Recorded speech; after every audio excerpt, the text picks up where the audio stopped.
This is what we can create with Fable 5. Look at these widgets. Pretty crazy, right? As I say now, this could take me like 5-8 hours to create these assets, even days.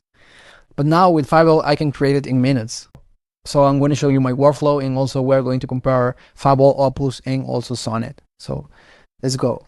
Pretty straightforward. As I always repeat in all of my videos, the fundamentals are the better the input, the better the output. So basically here I have reference, my creative direction. I chose this type of widget that has ultra thin lines and also have a monochrome aesthetics with just one accent colors, and that's it. As you can see, all of these three reference are the same aesthetic. So what I basically did was sharing with Fable my reference. I'm not big fans of one brand because my workflow mainly consists of really good visual references. What I basically did was asking to Fable to analyze this illustration. One of the biggest updates of Fable is their visual engine. They can analyze any image, and Fable has a really good understanding of the aesthetic across the design.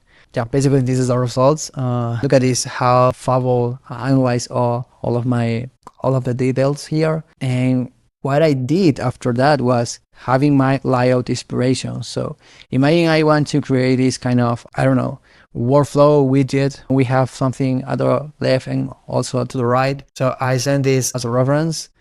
And what I basically asked Fable was to create an SVG with the style we created. Well, that was the result. Was impressive, to be honest.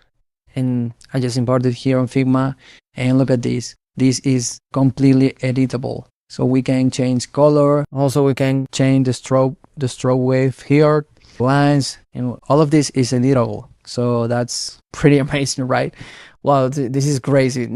Look at this pattern. That's crazy.